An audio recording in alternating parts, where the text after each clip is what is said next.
اللهم صل على سيدنا محمد يا رب صل وسلم دائما ابدا على حبيبي.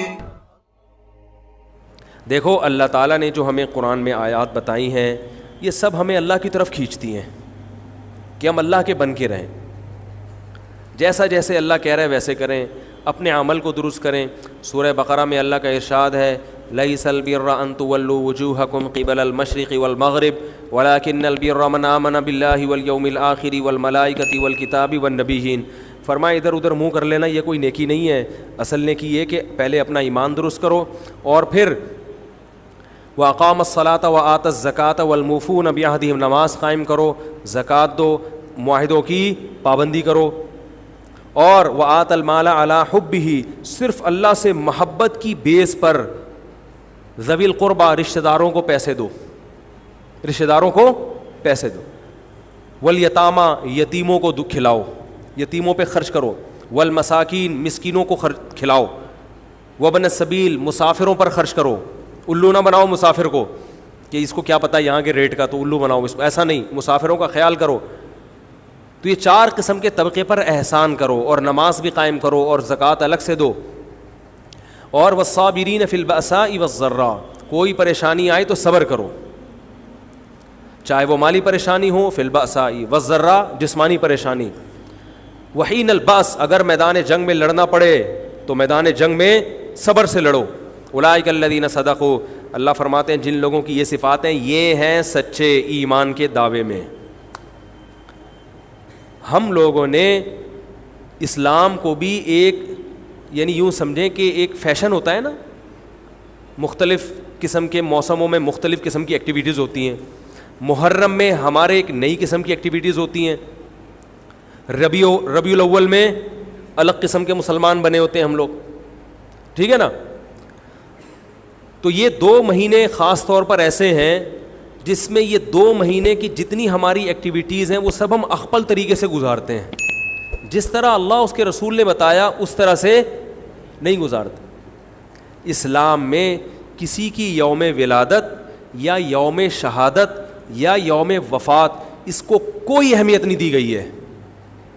اگر دی گئی ہوتی تو سب سے پہلے محمد صلی اللہ علیہ وسلم کا یوم وفات کا دن ایسا تھا کہ اس پہ ہمیں غم منانے کا حکم دیا جاتا, اور یوم ولادت ایسی تھی جس پہ ہمیں خوشی منانے کا حکم دیا جاتا. کہیں بھی نہیں ملتا ہمیں. بعض حضرات یہ کہتے ہیں کہ آپ صلی اللہ علیہ وسلم کو خواب آیا تھا جس میں بتایا گیا کہ آپ کے نواسے حضرت حسین جو جنت کے سرداروں کے, جنت کے نوجوانوں کے سردار ہیں, ان کو آپ کی امت شہید کرے گی. تو آپ بلک بلک کے رونے لگے. اس سے بعض لوگ استدلال کرتے ہیں دیکھو غم حسین میں رونا چاہیے. تو یاد رکھو نبی صلی اللہ علیہ وسلم کو جب اطلاع ملی آپ کو غم ہوا آپ روئے, تو جب بھی کوئی غم کسی کو پہنچتا ہے اس کی آنکھوں سے آنسو نکلنا یہ نیچرل ہے. تو ایسی خبر کو سن کے آپ کو رونا آ جائے تو یہ سنت ہے, اس میں کوئی حرج نہیں ہے. لیکن کیا ہر سال نبی صلی اللہ علیہ وسلم جس دن یہ خواب آیا تھا تو اگلے سال اسی تاریخ میں دوبارہ روئے, پھر اسی تاریخ میں دوبارہ روئے؟ بھائی جب غم کی خبر ملی تو روئے آپ صلی اللہ علیہ وسلم. حضرت جعفر طیار آپ کے چچا زاد بھائی, ان کی شہادت کی آپ کو اطلاع ملی تو بھی آپ کے آنکھوں سے آنسو جاری ہوئے. تو کیا اب حضرت جعفر کے غم میں رونا بھی سنت ہوگا؟ بولو نا بھائی. اگر آپ صلی اللہ علیہ وسلم حضرت عثمان کے دور میں زندہ ہوتے اور اس طرح بے دردی سے حضرت عثمان کو شہید کیا جاتا تو کیا آپ نہ روتے ہیں بھائی؟ تو پھر حضرت عثمان کی یوم شہادت پہ رونا بھی کیا ہے؟ سنت ہونا چاہیے نا. حضرت عثمان کی شہادت کی نبی کو اطلاع ملی تھی, وہ جھوٹی افواہ تھی. صلح حدیبیہ کے موقع پر آپ صلی اللہ علیہ وسلم نے حضرت عثمان کو قاصد بنا کے بھیجا, اطلاع ملی کہ ان کو شہید کر دیا. آپ ایسا درد اور ایسا غضبناک ہوئے کہ آپ نے 1400 صحابہ سے موت پر بیعت کی. تو جب آپ کو سچی مچی کی اطلاع ملتی کہ واقعی ابھی تو افواہ تھی, یقین نہیں تھا, جب آپ صلی اللہ علیہ وسلم کو حقیقت میں اطلاع ملتی کہ آپ شہید ہو گئے تو کیا آپ نہ روتے؟ آپ صلی اللہ علیہ وسلم کو اپنی نواسی آپ کی گود میں تھی, اس کا انتقال ہوا, آپ کی آنکھوں سے آنسو جاری ہوئے. صحابہ نے کہا یا رسول اللہ آپ تو ہمیں صبر کی تلقین کرتے ہیں, آج آپ رو رہے ہیں. تو فرمائیے اللہ کی رحمت ہے, یہ تو اللہ کی رحمت ہے بھائی, اولاد ہے میری. تو کیا جب حضرت وہ جو آپ صلی اللہ علیہ وسلم کی نواسی کا انتقال کی تاریخ آئے گی تو ہم سب روئیں گے بیٹھ کے؟ بولو نا بھائی. تو کہاں کی کہاں لگا دیتے ہیں. دیکھو ہر بدعت کو جائز کرنے کے لیے نا کچھ دلیل ہر ایک کو مل جاتی ہے. تو میں بار بار کہتا ہوں جو شیعہ حضرات ہیں ان کا مسلک ہے, وہ تو صحابہ کو نہیں مانتے, تو ان کا جو مسلک ہے ان کو کرنے دیں, ان کے کام میں ٹانگ نہ اڑائیں, نہ ان سے بحث کریں, نہ ان کے کام میں ٹانگ اڑائیں. بولے بھائی آپ کا مسلک ہے آپ کریں. میں کہتا ہوں جو سنی لوگ ہیں جن کے اصول ہی الگ ہیں ان سے, وہ یہ سب کیوں کر رہے ہیں؟ بھائی یا تو ادھر ہو جاؤ, شیعہ بن جاؤ, کس نے روکا ہے؟ کوئی گورنمنٹ کی طرف سے پابندی تھوڑی ہے, کوئی پابندی نہیں ہے. آپ شیعہ بن جائے کوئی نہیں روکے گا آپ کو. کوئی شیعہ سنی بننا چاہے اسے کوئی نہیں روکتا, کوئی سنی شیعہ بننا چاہے اسے کوئی نہیں روکتا. لیکن جب آپ سنی ہیں تو پھر آپ کو ان اصولوں پہ چلنا پڑے گا جو اہل سنت والجماعت علماء نے بتائے ہیں. اہل سنت والجماعت کے ہاں رونا عبادت نہیں ہے. ہاں آپ نے کسی دن کربلا کا واقعہ سنا, چاہے محرم میں سنا, ربیع الاول میں سنا, حضرت حسین رضی اللہ تعالیٰ عنہ کی ایک جو دردناک شہادت کا واقعہ آپ نے سنا, آپ کو رونا آ گیا, تو یہ عین ایمان کی علامت. میرے بیان اب ویڈیو ریکارڈ ہوتے ہیں, پہلے ریکارڈ نہیں ہوتے تھے, آڈیو چلتے تھے. تو میں نے 2 دفعہ زندگی میں پہلی دفعہ جب یہ واقعہ بیان سنا, بیان کے دوران میں بھی رو رہا تھا اور سننے والے بھی رو رہے تھے, نیچرلی آ گیا رونا.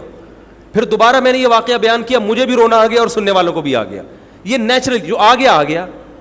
لیکن اگر میں اس لیے بیٹھوں کہ میں روؤں, آج میں پروگرام ہے باقاعدہ, بولو بھائی, رونے کا, اور آپ کو بھی رلاؤں گا, اور وہ محرم کا واقعہ میں اگر ربیع الاول میں بیان کروں گا تو رونا آ گیا مجھے. تو جو خود سے کسی کا واقعہ سن کے رونا آ جائے اس پہ پابندی نہیں ہے, بلکہ اہل بیت سے محبت کی علامت ہے. لیکن یہ واقعہ جب ہم نے بیان کیا حضرت حسین کا تو مجھے رونا آیا. بالکل اسی طرح رونا جب حضرت عثمان کا واقعہ بیان کیا تو بھی آیا. ظلم تو ان پر بھی ہوا تھا, کوئی کم تھوڑی ہوا تھا. بلکہ مجھے یاد ہے جب میں نے پہلی دفعہ نبی صلی اللہ علیہ وسلم کی سیرت پڑھی, بالکل چھوٹا بچہ تھا میں اس وقت, میری عمر 9 یا 10 سال ہوگی, اور وہ آپ صلی اللہ علیہ وسلم کی وفات کا واقعہ لکھا تھا. تو اتنے بچے میں تو اتنی سمجھ نہیں ہوتی, لیکن جب مجھے یاد ہے میں پڑھ رہا تھا تو مسلسل آنکھوں سے آنسو بہ رہے تھے. ایسا دردناک واقعہ نبی صلی اللہ علیہ وسلم کی وفات کا. تو وہ تو کسی کے بھی وفات کی خبر جب ہم سنتے ہیں تو نیچرلی رونا آتا ہے انسان کو. کبھی وہ انسان کوشش تو برداشت کرنی چاہیے. لیکن اب ہمارے ہاں واقعات سنا کے باقاعدہ رونے کے پروگرام ہوتے ہیں. یہ اسلام کی تعلیمات نہیں ہے, یہ اسلام کی تعلیمات نہیں ہے. کیونکہ اسلام میں صبر کا حکم ہے.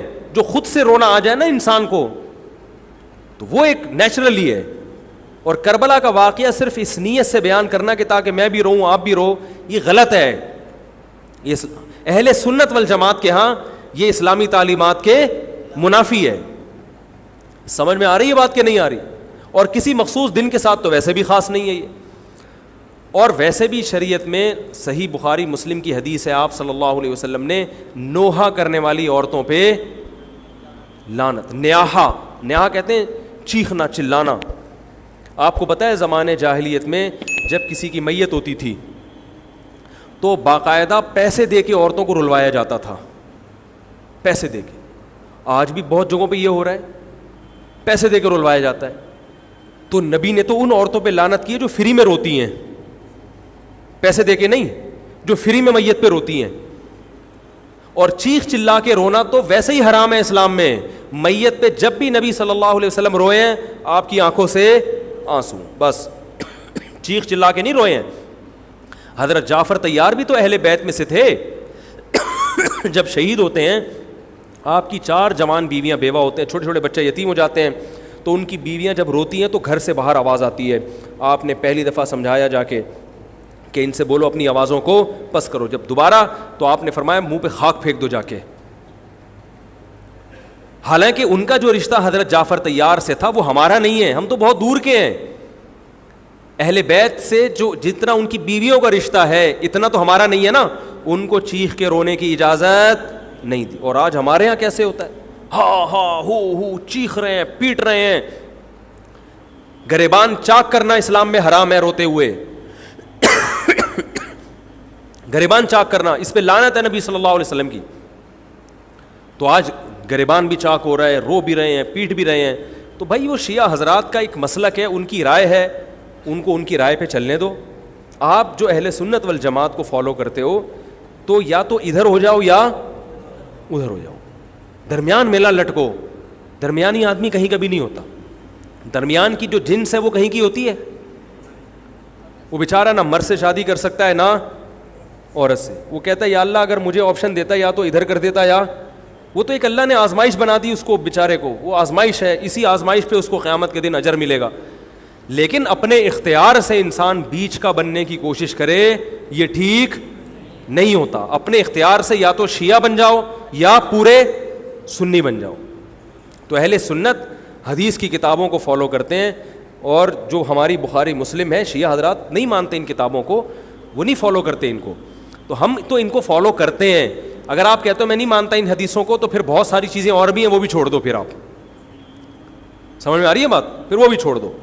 تو ہم تو ان کتابوں کو فالو کرتے ہیں. ہمارے نبی صلی اللہ علیہ وسلم کے حکام ہیں, میت پہ رونا پیٹنا منع. جب حضرت حسین رضی اللہ تعالی عنہ کا قتل ہوا ہے کربلا میں, اور یقیناً یہ بہت بڑا بدترین ظلم تھا تاریخ کا, تو حضرت جو آپ کے اہل بیت جو باقی بچ گئے تھے ان کا کیا ری ایکشن تھا, جو صحیح اسناد سے جو چیزیں ثابت ہیں ان کا کیا ری ایکٹ تھا. کیا امام زین العابدین نے اس طرح سے نوحے کیے تھے کہ آپ نے سینوں کو پیٹا تھا؟ انہوں نے صبر کیا تھا انہوں نے. اور یہی اہل بیت کی شان تھی. تبھی تو قرآن کے الفاظ کیا ہیں کہ نیکی صرف یہ نہیں ادھر ادھر منہ کر کے نمازیں پڑھ لو, بلکہ والصابرین فی البأساء, جو پریشانیوں کے وقت کیا کرتے ہیں, صبر. تو ہماری نظر میں حضرت حسین کا قتل بھی ایک بہت بڑی ٹینشن, بہت بڑی پریشانی, مگر اس پر ہمیں صبر کا حکم ہے. اگر ہمارے اندر انتقام کی طاقت ہوتی تو انتقام لے لیتے ہم. جو بھی قاتلان حسین تھے ہمیں پتہ چلتا کہ یہ ہے, ہم انتقام لیتے ان سے. اگر انتقام نہیں لے, وہ تو چلے گئے دنیا سے اپنے ٹھکانوں کو, جو جس نے جہنم رسید ہونا تھا وہ تو جہنم رسید ہو چکا ہے. اور اللہ نے حضرت حسین رضی اللہ تعالی عنہ کو شہادت کی برکت سے جنت کے جوانوں کا سردار بنا دیا ہے. تو جس کا جو ٹھکانہ تھا, جس ملعون نے جہاں جانا تھا وہ چلا گیا. اب قرآن کیا کہہ رہا ہے, تلک امۃ قد خلت. جہاں بھی قرآن ایسے واقعات بیان کرتے ہیں, یہ قوم تھی جو گزر گئی, لہا ما کسبت, جس نے جو کیا اس کا بدلہ ملے گا, ولکم ما کسبتم, تم اب تمہارے اعمال اللہ دیکھے گا. اعمال کا مطلب دیکھے گا جن چیزوں کو اللہ نے حلال کیا تم اس پر عمل کرتے ہو, جن چیزوں کو حرام قرار دیا اس سے بچتے ہو کہ نہیں بچتے, یہ چیزیں دیکھی جائیں گی. تو محرم کے ایک الگ, ہمیں محرم نبی صلی اللہ علیہ وسلم کی زندگی میں ہمیشہ آیا ہے, اس میں کیا احکام ہے. محرم میں آپ نے نکاح بھی کیا ہے, محرم منحوس نہیں ہے. محرم تو اشہر حرم میں سے ہے, برکت والا مہینہ ہے. اس میں جو کام کیا جائے گا اس میں برکت ہوگی. اس میں شادی بیاہ کریں گے اس میں انشاءاللہ برکت ہوگی. اس میں کوئی اور عبادت کریں گے اس میں برکت. نبی صلی اللہ علیہ وسلم نے محرم کی الگ فضیلت بیان کی کہ اس میں عبادت کا ثواب, محرم کے روزوں کا ثواب عام مہینوں سے زیادہ ہے. تو یہ سب ہماری شریعت کی تعلیمات ہیں. تو ہمیں ایک طرف ہو جانا چاہیے, ہمیں اسی کو فالو کرنا چاہیے. ہاں یہ وہ دور نہیں ہے کہ آپ دوسروں پہ جا کے انگلیاں اٹھائیں, تم یہ کیوں کر رہے ہو, یہ کیوں, بس چھوڑ دو اس کو. جو جب اس کو سمجھ میں آئے گی تو آ جائے گا, نہیں آئے گی تو 73 فرقے ہیں نا, تو یہ آپ تھوڑی ختم کرو گے, یہ حضرت عیسیٰ علیہ السلام آ کے ختم کریں گے. تو جو کام عیسیٰ علیہ السلام کا ہے وہ خود کرنے کی کوشش, بولو بھائی, مت کرو. آپ دیکھو کہ ان میں جو صحیح ہے اس کو فالو کرو, باقی بھائی جیسا کر رہے ہو. ہمارے پاس نہ کوئی پولیس ہے نہ کوئی پاور ہے, پولیس بھی ہوتی تو بھی کچھ نہیں کرتی. ہم اگر پولیس میں ہوتے تو کیا کر لیتے. فساد ہوتا ہے ان چیزوں سے. افغانستان میں جب طالبان کی حکومت تھی, او بھائی کون سی والی گھڑی صحیح ہے, میری گھڑی میں تو کیا ٹائم ہو رہا ہے, کبھی آگے چلیے. اچھا پھر ابھی بس اذان ہونے والی ہے, ٹھیک ہے بتا. تو کیا کہہ رہا تھا یار میں, وہاں افغان طالبان کی جب حکومت تھی 5 سال, تو انہوں نے بھی شیعہ کے امام بارگاہ کو ختم نہیں کیا تھا. سمجھ رہے بات کو, ایک حد بندی کر دی تھی, ختم نہیں کیا انہوں نے بھی شیعوں سے صلح کی تھی, مذاکرات کیے تھے. بھائی ٹھیک ہے آپ اپنی امام بارگاہ کے اندر جو آپ کی ایکٹیویٹیز ہیں آپ وہ کرو. حالانکہ کتنی پاورفل حکومت تھی. اس لیے کہ اتنی بڑی تعداد میں انہوں نے کہا بھائی ہم کیسے پابندی لگائیں, ایک پورا ایک ایسے ممکن نہیں ہے ہمارے لیے. تو گورنمنٹ کے لیے بہت سی چیزیں ممکن نہیں ہوتی, پابندیاں نہیں لگا سکتی گورنمنٹ. تو جو طالبان نہیں ختم کر سکے, حالانکہ طالبان سنی مسلک کے تھے اور وہ شیعہ بالکل ایک, میں نے وہاں امام بارگاہ میں اذانیں بھی سنی ہیں, ریڈیو پہ اذان آتی تھی امام بارگاہ سے, میں نے خود سنی ہے کہ بھائی میں نے یہ کہاں سے آ رہی ہوں, افغانستان سے میں اس وقت اذان ہوں. افغانستان کا چینل اس وقت آتا تھا طالبان کا اردو میں چینل, تو اس میں اذان آ رہی ہوتی تھی شیعہ حضرات کی. تو فرقواریت کا یہ طریقہ ختم کرنے کا نہیں ہے کہ آپ جا کے ان کو چھیڑیں, تنگ کریں. بھائی یہ بہت عرصے سے چلے آ رہے ہیں, چلتے رہیں گے. جو صحیح ہوگا اس کو حضرت عیسیٰ علیہ السلام نافذ کر دیں گے, جو غلط کو ڈیلیٹ کر دیں گے خود ہی. اگر ہم غلط ہوئے تو حضرت عیسیٰ علیہ السلام سب سے پہلے ہماری گردنیں اڑا کے ہمیں ڈیلیٹ کر دیں گے, ٹھیک ہے نا. اگر وہ غلط ہوئے تو ان کو ختم کر دیں گے. تو یہ ان کا کام ہے, آج کسی کے بس میں یہ نہیں ہے. تو میں یہ اس لیے کہہ رہا ہوں کہ لڑو مت, گالی گلوچ مت کرو, فیس بک پہ ایک دوسرے کے خلاف نیگیٹو کمنٹس مت کرو, کیونکہ ہم اختلافات کے متحمل نہیں ہیں. ہمیں بہرحال قومی سطح پہ ایک ہی بن کے رہنا ہے. پاکستان کے مقابلے میں جو ہمارے دشمن ہیں ان کے مقابلے میں ہمیں ایک بن کے رہنا. جہاں تک مذہب کا تعلق ہے, بھائی آپ کا مسلک اجازت دیتا ہے آپ کریں, ہمارا مسلک ہمیں اس کی اجازت, ہمارا مسلک ہمیں ماتم دیکھنے کی بھی اجازت نہیں دیتا. سمجھ میں آ رہی ہے بات؟ ہمیں دیکھنے کی بھی اجازت نہیں, ہم دیکھیں گے بھی نہیں. آپ کا مسلک ہے آپ کریں. تو لڑنا بھڑنا نہیں ہے. میں صرف یہ کہہ رہا ہوں کہ ایک طرف ہو جاؤ, یا ادھر یا بولو بھائی ادھر ہو جاؤ. تو ہم یہ چیزوں کو غلط سمجھتے ہیں, نہ ماتم کو جائز سمجھتے ہیں, نہ رونے پیٹنے کو جائز سمجھتے ہیں. جس طرح سے رویا جا رہا ہے, کسی کو واقعہ کربلا سن کے رونا آ جائے, یہ ایمان کی علامت ہے اہل بیت. لیکن یہ کوئی سنت عمل نہیں ہے کہ باقاعدہ اس کو رلانے کے لیے آرڈر پہ بٹھایا جائے کہ چلو کربلا کا واقعہ سن کے رونا سنت ہے تو آپ بیٹھو تو رو. ایسا نہیں ہے, کچھ ایسی شریعت میں نہیں ہے. اللہ تعالیٰ سے دعا ہے کہ اللہ تعالیٰ ہمیں اہل سنت والجماعت میں اگر ہم ہیں تو حقیقی معنوں میں اس میں داخل کر لے, اور پھر اسی کو فالو کرنے کی توفیق عطا فرمائے, اور ملک کو بدامنی سے محفوظ فرمائے. سبحانک اللہم و بحمدک, نشہد ان لا الہ الا انت, نستغفرک و نتوب الیک.